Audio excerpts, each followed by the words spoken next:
I was the good girl, until they came for my inheritance.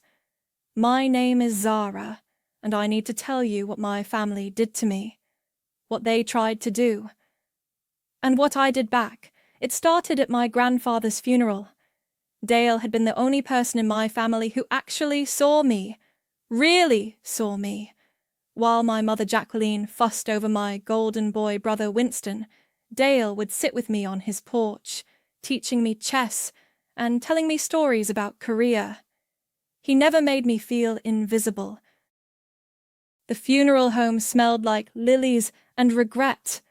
I sat in the back row, watching my family perform their grief like a rehearsed play. Jacqueline dabbed her eyes with a tissue that never seemed to get wet. Winston checked his phone between fake sobs. Such a tragedy, Aunt Vera whispered to someone. He was so young at heart. Young at heart. Dale was 79 and had been sick for months. But sure, let's pretend this was sudden. I kept my mouth shut. That's what I always did. After the service, Kenny, the family lawyer, cleared his throat. Dale requested the will be read immediately following the funeral. If the family could gather in the conference room. We filed in like mourners at an execution. Jacqueline smoothed her black dress and positioned herself front and center. Winston loosened his tie, already looking bored. I took a chair near the wall. Kenny adjusted his glasses. Dale was very specific about his wishes. He updated this will just 6 months ago. Of course he did, Jacqueline murmured. Always so thorough. The house on Maple Street, valued at approximately $400,000, goes to Zara. I blinked. The room went quiet. The investment portfolio, currently valued at $380,000, also goes to Zara. Winston sat up straighter. Wait, what? All bank accounts, personal effects, and remaining assets are bequeathed to Zara Crawford, with the exception of Dale's Purple Heart, which goes to Winston as requested. The silence stretched like a rubber band about to snap. There must be a mistake, Jacqueline said, her voice sharp. Kenny, surely you misread something. No mistake, Jackie. Dale was very clear. Zara inherits everything except the military medal. $780,000. I couldn't breathe. This is ridiculous, Winston exploded. Dad barely knew her. She visited him maybe twice a year. That was a lie. I visited Dale every Sunday for the past 5 years, but Winston wouldn't know that. He was usually too busy asking Dale for money to pay attention to anyone else. The will is legally binding, Kenny said quietly. Dale included a letter explaining his decision, if you'd like me to read it. Yes, I whispered. It was the first word I'd spoken since we sat down. Kenny unfolded a piece of Dale's familiar stationery. To my family, I leave my estate to Zara because she is the only one who visited me without asking for anything. She listened to my stories, played chess with me, and never once made me feel like a burden. She has been overlooked and undervalued her entire life, while others have been handed everything on a silver platter only to squander it. Zara deserves this chance. She has earned it through kindness, not entitlement. My throat burned. Even in death, Dale was protecting me. This is insane, Jacqueline hissed. She's 28 years old. She has no idea how to manage that kind of money. Unlike Winston, who's managed his money so well he's asked Dale for loans 6 times this year. The words slipped out before I could stop them. Winston's face flushed red. At least I don't live like a hermit. When's the last time you even went on a date, Zara? That's enough. Kenny said firmly. The will is final. Zara, you'll need to come by my office this week to sign the transfer paperwork. I nodded, still in shock. $780,000, enough to buy a house, to travel, to finally be free. The meeting dissolved into whispered arguments and sharp looks. I walked to my car in a daze, fumbling with my keys. Zara, wait! Madison, my cousin, caught up with me in the parking lot. Are you okay? I think so. I don't know. She hugged me tight. Dale loved you. You know that, right? This isn't charity. You earned this. I drove home to my tiny apartment, Dale's letter clutched in my hand. For the first time in years, I felt something like hope. That feeling lasted exactly 4 hours.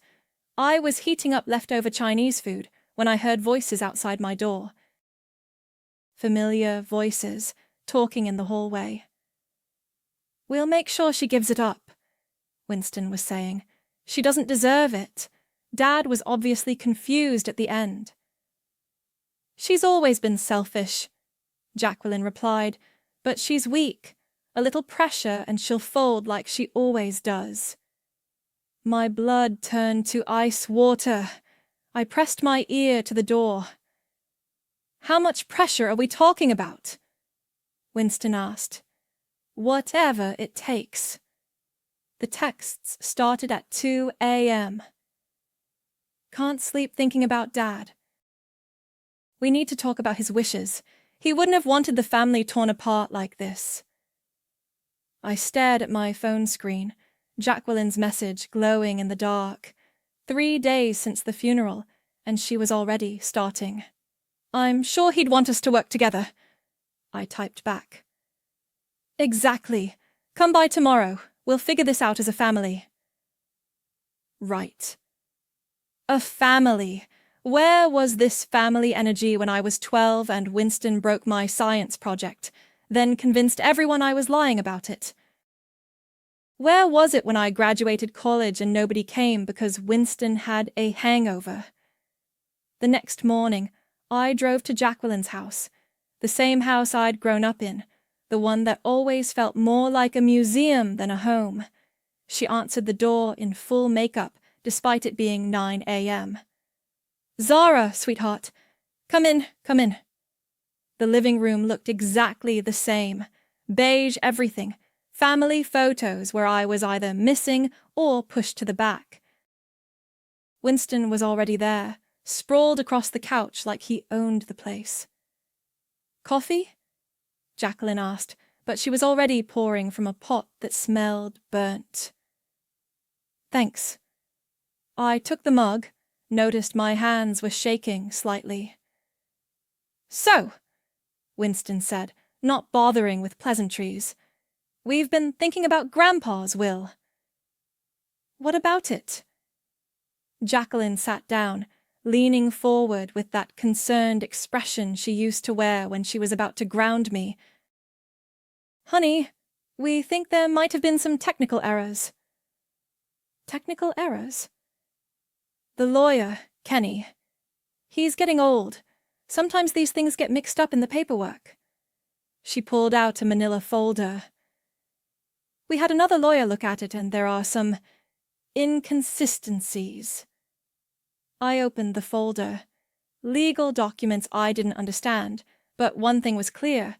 They wanted me to sign something that would split Dale's estate 3 ways. This doesn't look right, I said. It's just correcting the mistakes, Winston said. Look, Zara, be realistic.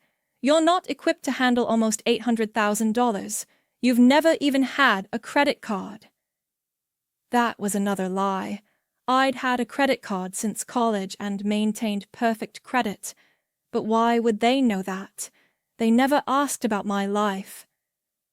I think I should have my own lawyer look at this first. The temperature in the room dropped 10 degrees. Your own lawyer? Jacqueline's voice got that edge it used to have when I'd asked too many questions. Zara, we're family. We're trying to help you. I know, but... Nothing. Winston sat up straighter. Grandpa was old, probably confused. You really think he meant to give everything to you and leave Mom and me with nothing? He left you his Purple Heart. A medal. Winston laughed. What am I supposed to do with a medal? I've got student loans, a mortgage. Maybe you should have thought about that before dropping out of law school. Twice. The words hung in the air like smoke. I'd never talked back to Winston before. Ever. His face went dark. Excuse me? You heard me. Jacqueline stood up quickly.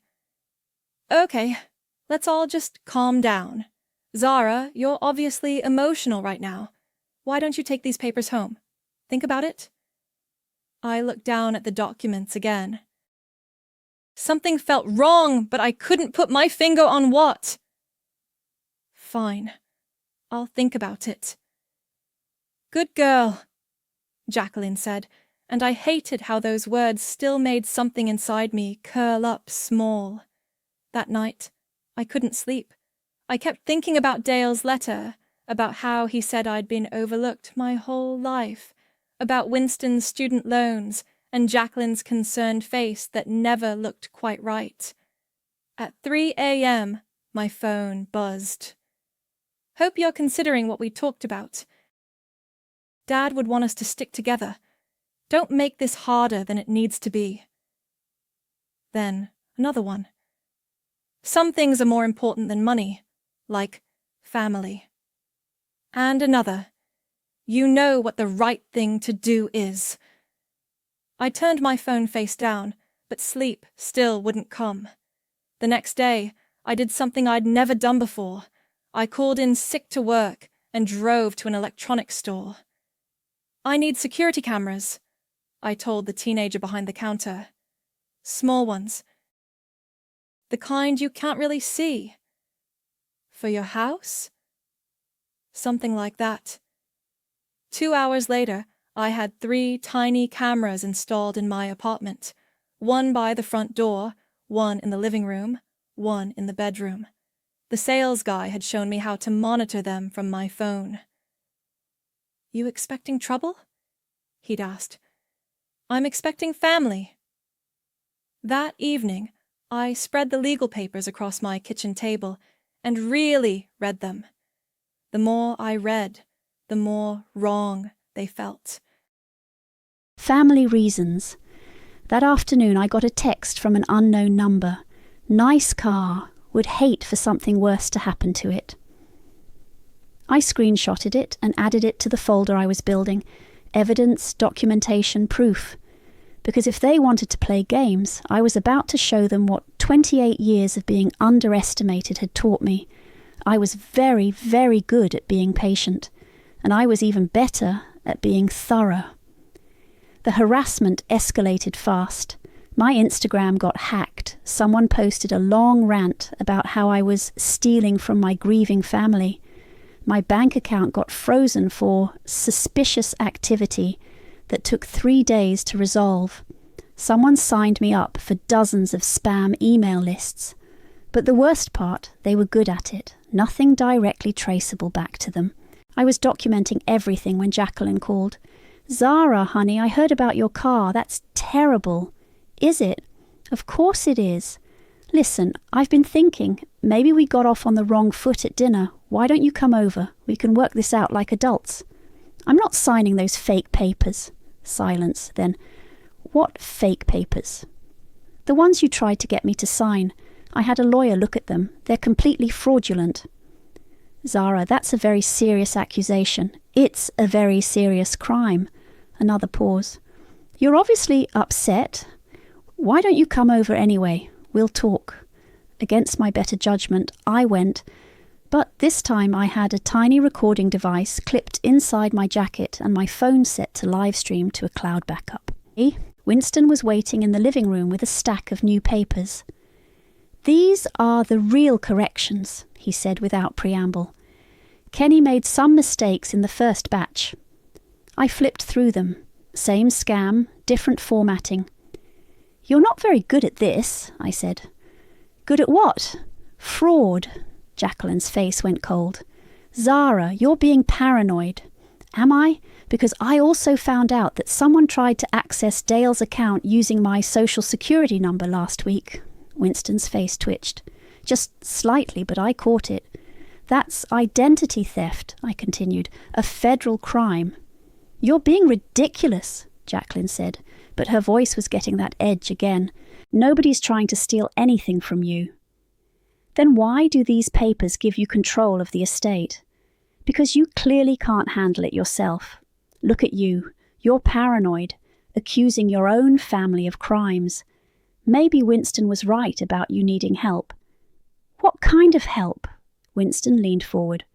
"Professional help, therapy, maybe some time in a facility where you can get the support you need." My blood went cold. "A facility? Just until you're feeling better," Jacqueline said quickly. "More stable." "I'm perfectly stable." "Are you? Because you're acting pretty erratic lately. The accusations, the paranoia, the evidence." "What evidence?" Winston laughed. "You have no evidence of anything." I pulled out my phone and played the recording from the hallway outside my apartment, their voices clear as day. "We'll make sure she gives it up. She doesn't deserve it." The room went dead silent. "That's illegal," Jacqueline whispered. "Actually, it's not. Single-party consent state. I can record any conversation I'm part of." "You weren't part of that conversation." "I was in my own hallway. My property." Winston stood up abruptly. "You're sick, you know that. Recording your own family?" "My family keyed my car and threatened me." "Prove it." I pulled up the text screenshot. "Nice car. Would hate for something worse to happen to it." "That could be from anyone," Jacqueline said. "Could be, but it came right after our dinner. Funny timing." Winston was pacing now. "This is insane. You're sitting here accusing us of what exactly?" "Fraud, identity theft, harassment, conspiracy." "Conspiracy?" Jacqueline laughed, but it sounded forced. "Zara, listen to yourself. You sound like one of those people who think everyone's out to get them." "Everyone isn't out to get me, just you two. We're your family." "No, you're not." I stood up. "Family doesn't do this." "Do what? Try to help you?" "Try to steal from me." Winston stepped closer. "You want to know what I think? I think Grandpa made a mistake. I think he was confused and scared, and you took advantage of him. I visited him every week for 5 years. To manipulate him. To spend time with him. Right. And it just happened to pay off with almost $800,000. I looked at both of them, Jacqueline with her fake, concerned expression, Winston with his barely controlled anger. "You know what? You're right about one thing. Dale was scared. He was scared of what would happen to me after he died. He knew exactly what kind of people you are." "What's that supposed to mean?" "It means he saw this coming. All of it. The threats, the manipulation, the fake papers. He knew you'd try to take it from me." I headed for the door. "Where are you going?" Jacqueline called. "To sign some papers." "What papers?" I turned back. "The real ones, the ones that transfer everything into a trust you can't touch." Winston's face went white. "You can't do that. Watch me." "Zara, wait." Jacqueline's voice was desperate now. "Let's just talk about this. We can work something out." "We could have worked something out a week ago, before you keyed my car, before you hacked my accounts, before you tried to have me committed. We never... You just did, 5 minutes ago. Professional help, remember? A facility?" I opened the door. "If you walk out that door, you're not welcome back," Winston said. "Good. We'll fight this," Jacqueline called after me. "We'll take you to court." I paused on the porch. "I'm counting on it." That night I got a call from Rick Washington, Dale's old friend and the executor of his will. "Zara, we need to talk. Can you come by my office tomorrow?" "What's wrong?" "Your mother and brother filed for emergency guardianship. They're claiming you're mentally incompetent to manage the inheritance." I sat down hard on my couch. Can they do that? They can try. The hearing's next week. What do I need to do? Bring everything, every text, every recording, every piece of evidence you have. Because if they win this, you lose everything. After I hung up, I sat in my dark apartment, looking at the folders of evidence I'd been collecting. Photos of my keyed car, screenshots of threatening texts, recordings of their lies. It wasn't enough. I needed more. I needed them to show their true faces in front of witnesses. I pulled out my laptop and started typing invitations. You're invited to a family brunch this Sunday at Dale's house, 11 a.m. Time to put this whole inheritance mess behind us and move forward as a family. I sent it to everyone. Jacqueline, Winston, Vera, Madison, even some cousins I barely knew. Then I called the security company and had them install cameras at Dale's house. If they wanted a war, I'd give them one. But it would be fought on my terms. Sunday morning, I got to Dale's house at 9 a.m. to set everything up. The projector was already connected to my laptop. The security cameras were recording. I'd made mimosas and bought pastries from the bakery Dale used to love. Everything looked perfect, like a normal family gathering. Madison arrived first, carrying flowers. "This is nice of you," she said, looking around. "Trying to make peace." Something like that. Vera came next, followed by two cousins I barely knew, Sarah and Mike. They seemed confused about why they'd been invited, but free brunch was free brunch. Jacqueline and Winston showed up together at exactly 11 a.m. They looked suspicious, but tried to hide it. "Zara, sweetheart," Jacqueline said, air-kissing my cheek. "This is lovely, very mature of you." "I thought it was time we all talked honestly." Winston grabbed a mimosa. "About time you came to your senses." "Oh, I've definitely come to my senses." We all sat around Dale's old dining table, the same table where he'd taught me to play poker, where we'd done puzzles together while Jacqueline complained about me being underfoot.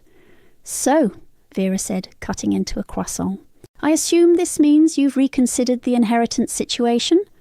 "I've definitely been thinking about it." "Good," Jacqueline said, "because this whole thing has been so stressful for everyone." "Has it been stressful for you?" "Of course. Family fighting is never easy." I nodded sympathetically. "It must be especially hard when you're trying to coordinate so many different schemes." The table went quiet. "Schemes?" Sarah asked. I stood up and walked to the projector. "I thought it might be helpful if everyone understood what's really been happening." "Zara," Winston said sharply, "what are you doing?" "Being honest, like you always said I should be." I clicked the first slide. A photo of my keyed car filled the screen. "This happened the morning after our family dinner. Someone carved selfish into my hood," Madison gasped. "Oh my God, it gets better." Next slide. Screenshot of the threatening text. "This came from an unknown number the same day." Mike frowned. "Someone's threatening you." "Multiple someones." I clicked again. "My Instagram was hacked. My bank accounts were frozen. Someone signed me up for hundreds of spam emails." "This is ridiculous," Jacqueline said, but her voice was shaky. "Anyone could have done those things." "You're right. Anyone could have, but not everyone had motive." Next slide. The fake legal documents they'd tried to get me to sign. "These are forgeries," I announced. "Designed to look like corrections to Dale's will, but actually transferring control of the estate to Jacqueline and Winston." Vera's fork clattered to her plate. "Jackie, what is this?" "I don't know what she's talking about." "Really?" I clicked to the next slide, a side-by-side comparison of the real will and the fake papers. "Because the formatting is completely different. The legal language is wrong, and the notary stamp, it's from a notary who's been dead for 3 years. Sarah was staring at the screen. "This is fraud. It gets worse." I played the audio recording from my hallway. Their voices filled the room. "We'll make sure she gives it up. She doesn't deserve it." Winston jumped up. That's illegal recording. Actually, it's not. I checked. You can't use that in court. Can't I? I played the next recording from their living room 3 days ago. Jacqueline's voice. Professional help. Maybe sometime in a facility where you can get the support you need. Madison's hand flew to her mouth. You tried to have her committed? We never... Jacqueline started. We were concerned about her mental state, Winston interrupted. She's been acting erratic. Erratic how? By refusing to sign fake documents. By making wild accusations. Are they wild? I clicked to the next slide. Bank records showing someone had tried to access Dale's account using my social security number. Because this shows an attempted withdrawal using my identity. That's a federal crime. The room was dead silent except for the projector's hum. There's more, I said, but I think you get the picture. Vera was staring at Jacqueline. Jackie, tell me you didn't do this. I don't have to explain myself to anyone. Actually, you do. I pulled out a manila envelope.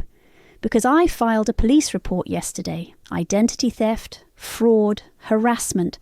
The detective was very interested in all my evidence. Winston's face went white. You called the cops on your own family. I called the cops on criminals. We're not criminals. Then explain the forged documents, explain the identity theft, explain the threats. We never threatened you. Really? I played another recording, Winston's voice from the family dinner. You want to keep that money? Fine. But don't expect us to pretend we're still family afterward. That's not a threat. How about this one? Another recording, Jacqueline's voice. Don't make this harder than it needs to be. Madison was looking at them like she'd never seen them before. I can't believe you guys did this. We didn't do anything wrong, Jacqueline snapped. We were trying to protect the family assets. From who? The person Dale chose to inherit them? From someone who's clearly not capable of handling them. Based on what evidence? Based on the fact that she's sitting here accusing her own family of crimes. Because you committed crimes. The argument was getting louder. Sarah and Mike were looking uncomfortable, like they wanted to leave. Then Jacqueline stood up, her face twisted with rage. You ungrateful little bitch, she snarled. After everything we've done for you. What have you done for me? We raised you. We fed you. We put a roof over your head. That's called being a parent. It's not a favour. And this is how you repay us, by destroying the family. I'm not destroying anything. I'm just showing everyone what was already there. Jacqueline's hand moved so fast I almost didn't see it coming. The slap echoed through the dining room like a gunshot. My cheek burned. The room was completely silent. Then I smiled. Thank you, I said quietly. For what? I pointed to the corner of the room where a tiny red light blinked on the security camera, for giving me everything I need for the restraining order. Jacqueline's face went dead white as she realised what she'd done. That was all recorded, wasn't it? Madison whispered. Every word, every slap, every threat. Winston was backing toward the door. We're leaving. Good idea. The police will want to talk to you anyway. As they rushed out, I heard Jacqueline hissing at Winston. This is your fault. You said she'd never fight back. The door slammed behind them. The remaining family members sat in stunned silence. Finally, Vera spoke.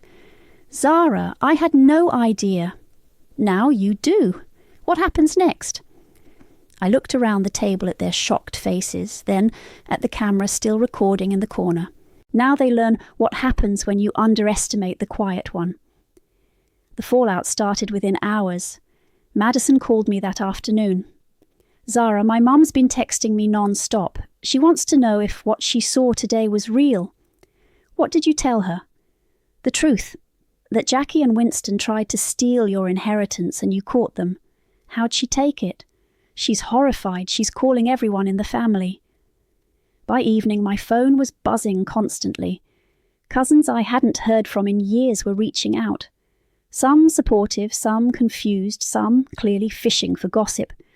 But the most interesting call came from Vera. "Zara, we need to talk." "About what?" "About moving forward. As a family." I almost laughed. "Now we're family?" "We've always been family. I didn't realise how bad things had gotten between you and Jackie. Bad enough that she slapped me in front of witnesses." "Yes, well, that was unfortunate." "Unfortunate, like it was a spilled drink instead of assault." "What do you want, Vera?" "I want to help. I think what Jackie and Winston did was wrong, and I want to make sure you're protected." "Protected how?" "I have connections, lawyers, judges, people who can make sure this gets resolved quickly and quietly." "Quietly? Family business should stay family business, don't you think?" I understood now. Vera wasn't trying to help me, she was trying to contain the damage. The family reputation was more important than justice. "Thanks, but I already have a lawyer. Zara, be smart about this. You've made your point. Jackie and Winston know they can't push you around anymore. Why not let sleeping dogs lie?" "Because sleeping dogs have a habit of waking up and biting you," she sighed. "What do you want from them?" "Nothing. I want them to leave me alone. And if they do, then maybe we can all move on. But I knew they wouldn't leave me alone. People like Jacqueline and Winston didn't just give up. They escalated. I was right. Tuesday morning, Kenny, the family lawyer, called. "Zara, I need to see you immediately. Can you come to my office?" "What's wrong?" "Just come. Now." I drove over, my stomach churning. Kenny looked terrible, pale, sweaty, like he hadn't slept. "They're suing you," he said without preamble. "For what?" "Elder abuse, undue influence. They're claiming you manipulated Dale into changing his will." I sat down hard. "That's ridiculous. I know it's ridiculous, you know it's ridiculous, but they have a lawyer, and they're filing papers today." "Can they do that?" "They can file anything they want. Whether it'll hold up in court is another matter." "What do they need to prove?" Kenny pulled out a legal pad covered in notes. "That Dale was mentally incompetent when he made the will, that you isolated him from his family, that you used emotional manipulation to influence his decisions. I visited him every Sunday. We played chess. I know, but they're going to paint it differently. They'll say you were the only one with access to him, that you poisoned him against the rest of the family. Dale made his own decisions. Of course he did. But proving that in court is going to be expensive and time-consuming." I felt sick. How expensive? 50,000 minimum, maybe more if it drags out. And if I lose, you lose everything. The house, the money, all of it goes back to the estate to be split according to the original will. "What original will?" Kenny looked confused. "The one from 2018, before Dale updated it." "What did that one say?" "Split 3 ways. You, Jackie, and Winston each get a third." I stared at him. Dale had a will that split everything equally? "Yes, he changed it 6 months ago to leave everything to you." "Why didn't you tell me this before?" "I didn't think it mattered. The current will is valid." But it did matter. It meant Dale had specifically chosen to cut out Jacqueline and Winston. It wasn't an oversight or confusion, it was intentional. "Kenny, I need you to do something for me." "What?" "I need you to find out why Dale changed his will. There has to be documentation, notes, conversations, something." "Zara, I don't think—" "Please, it's important," he sighed. "I'll see what I can find." That evening, Winston called me directly. "We need to talk." "No, we don't." "Yes, we do. Face to face, tonight." "I'm not meeting you anywhere." "Then I'll come to your apartment. If you show up here, I'm calling the police." "Zara, listen to me. This lawsuit doesn't have to happen. We can work something out." "What kind of something?" 50-50 split. You keep half, we split the other half. Everyone walks away happy." "I'm not giving you anything. Be reasonable. You're going to spend 50 grand fighting this in court, and you might lose everything. Take the deal. No. 60-40 then. You keep 60%. No. His voice got harder. You're making a mistake. Am I? This is going to get ugly, Zara. Really ugly. We're going to drag up every embarrassing thing about your life. That weird phase in high school, the time you had to see the school counselor, your complete lack of friends or relationships. Go ahead. We're going to make you look like a pathetic loser who manipulated a sick old man. Good luck with that. Last chance. Take the deal. Go to hell. He hung up. 20 minutes later, Madison called. Zara, Winston just left my house. What did he want? He was trying to get me to testify against you. Said you'd been acting strange for years, that you probably brainwashed Uncle Dale. What did you tell him? I told him to get off my property before I called the cops. Thanks. But Zara, he seemed desperate, like really desperate. I think they're in more trouble than they're letting on. After we hung up, I sat in my apartment thinking about Winston's offer. 60% of $780,000 was still almost $500,000, more money than I'd ever dreamed of having. But it wasn't about the money anymore, it was about Dale's choice, his final act of love and protection. It was about 28 years of being dismissed, ignored, and underestimated. It was about Jacqueline's hand across my face and Winston's threats and all the years of being told I didn't matter. My phone buzzed with a text from an unknown number. Last warning. Take the deal or we destroy you. I screenshotted it and added it to my evidence folder. Then I did something I'd never done before in my life. I threw my phone across the room and screamed. Not because I was scared, because I was finally, completely, absolutely done being their victim. The war was just getting started. The courtroom was packed. I'd expected just the lawyers and immediate family, but word had spread.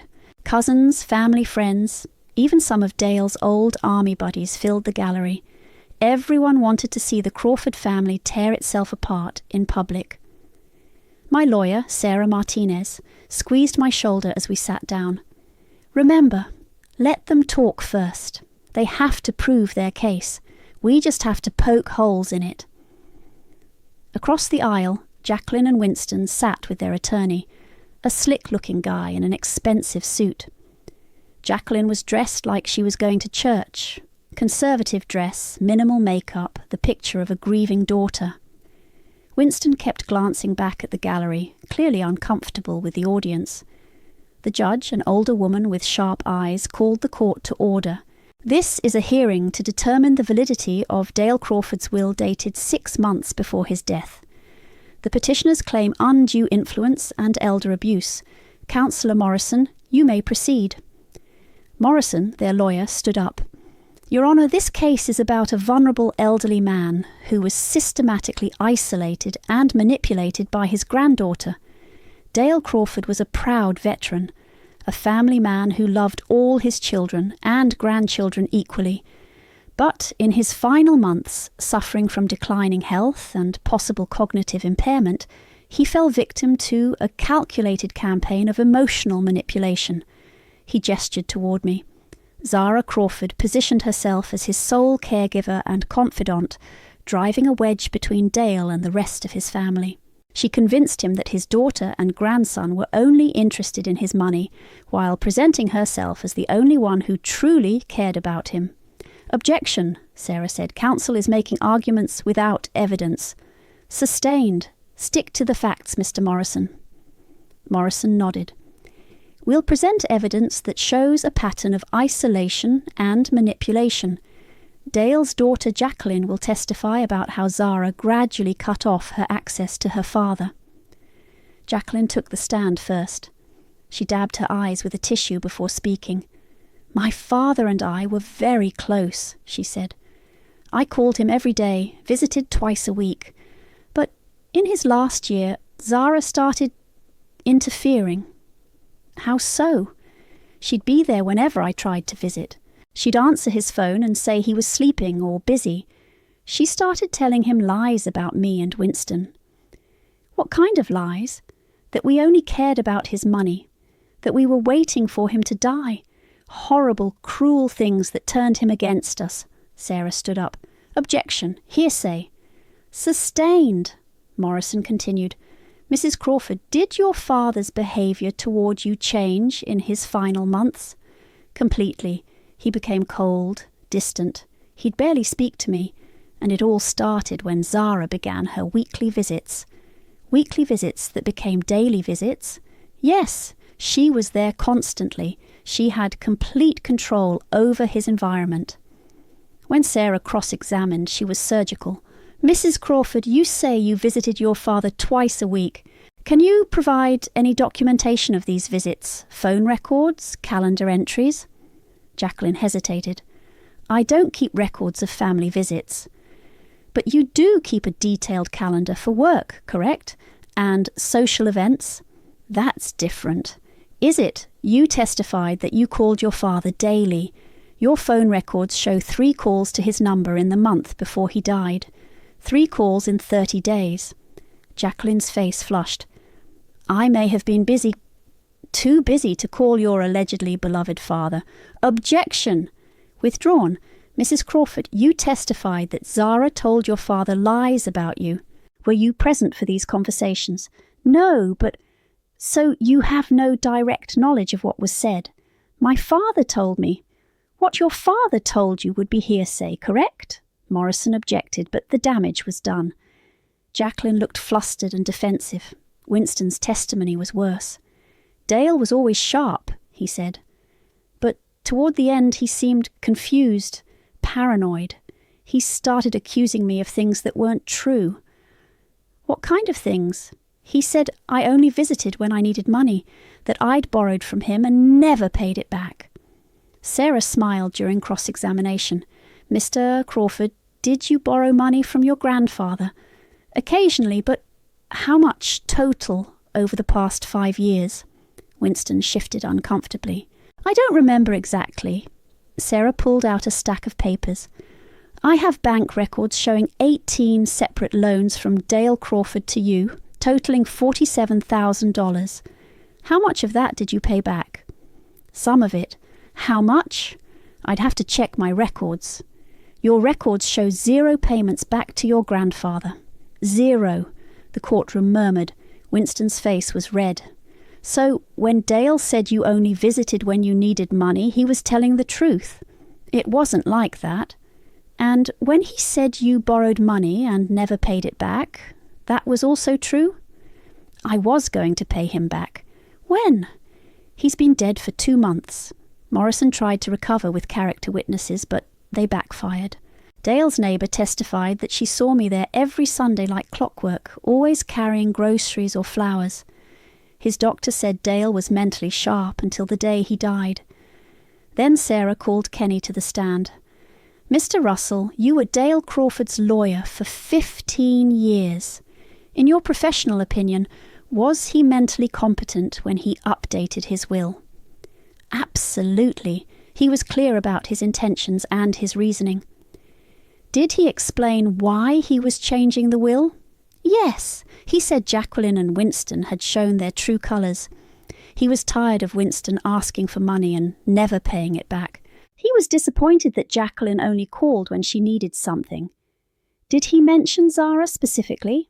He said she was the only one who visited him without wanting anything, that she listened to his stories, played chess with him, treated him like a person instead of a bank account.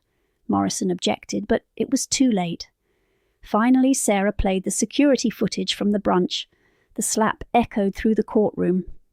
Several people gasped. This video shows the petitioners threatening and physically assaulting my client when she refused to sign fraudulent documents transferring her inheritance to them.